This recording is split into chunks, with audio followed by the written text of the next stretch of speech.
அஸ்ஸலாமு அலைக்கும். இன்னைக்கு கனவா மீனுன்னு சொல்லிட்டு ஒரு மீன். அது வெங்காய கலரில், அதான் இந்த கலரில் இருக்கும். அதை தோலை உரிச்சிடணும். அதில் உள்ள ஒரு நரம்பு இருக்கும், அதையும் பிடிச்சி இழுத்துடணும். சில இடத்துல கடையிலே க்ளீன் பண்ணி தருவாங்க. நம்மளும் வீட்டில் க்ளீன் பண்ணலாம். அதுக்கு தான் சொல்கிறேன். அந்த உள்ளே இருக்க நரம்பையும் எடுக்கணும், அந்த ரோஸ் கலரில் உள்ள தொலியும் எடுக்கணும். தொலி எடுத்துகிட்டு இப்படி ரவுண்டாக இப்படி கட் பண்ணி வச்சுக்கணும். இதை சாதாரண மீன் குழம்பு வைக்கிற மாதிரி வைக்கக்கூடாது.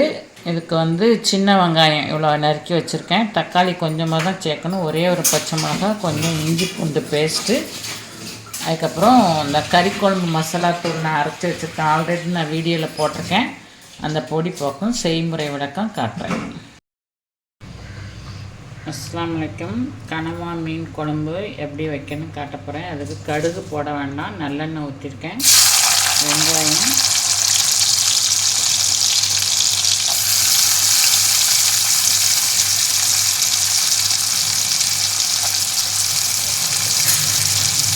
வெங்காயம், நல்லா வதங்கட்டும். கருவேப்பிலை போட்டேன். கருவேப்பிலை வதங்கட்டும். இப்போ தக்காளி, அப்புறம் ஒரு பச்சை மிளகாய்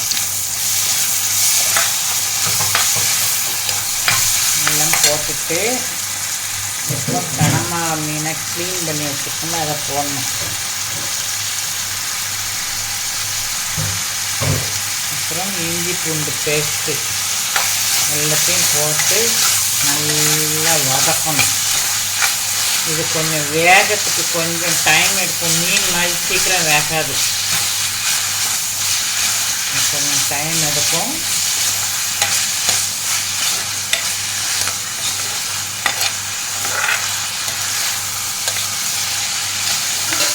வதக்கிட்டேன். அப்புறம் பொரியல் ஒன்று பண்ணி வச்சுருக்கேன். இது கனவா மீன் போட்டு இந்த குடமிளகாய் போட்டு கிரேவி மாதிரி பண்ணியிருக்கேன்.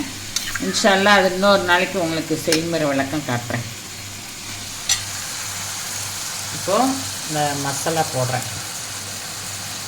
அரைச்சி வச்சுருக்க தூள் மசாலா போடுறேன். அவ்வளோதான், ஃபினிஷ்டு.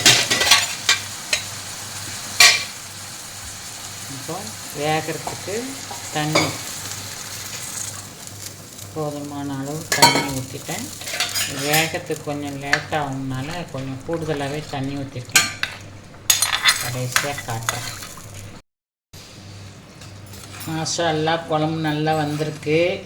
நான் கிரேவியும் வச்சுருக்கனால இது நைட்டுக்கும் தோசைக்கும் சேர்த்து வச்சுட்டேன். கொஞ்சம் தண்ணியாக தான் வச்சுருக்கேன். நீங்கள் வேணால் கட்டியாக வச்சுக்கோங்க. கூகுளில் போய் சர்ச் பண்ணி பாருங்கள், இது என்னெல்லாம் பெனிஃபிட் இருக்குன்னுட்டு. நரம்பு தளர்ச்சிக்கு, ஒத்த தலைவலிக்கு நிறைய போட்டிருக்காப்புல. அப்படின்னு சொல்லும் போனால் வீடியோ இப்போ லென்த் ஆயிரும். அதான் உடம்புக்கு ரொம்ப நல்லது. ஃப்ரெண்டு வந்திருக்காங்க, டேஸ்ட்டு பண்ண போகிறாங்க. இப்போ கொஞ்சம் கடைசியாக கொத்தமல்லி தழை கொஞ்சம் போடுறேன். சரியா, அவ்வளோதான், ஃபினிஷ்டு. பக்கத்தில் ஃப்ரெண்டு வந்திருக்காங்க, டேஸ்ட்டு பண்ணி சொல்லுவாங்க எப்படி இருக்குன்னுட்டு. அஸ்ஸலாமு அலைக்கும்.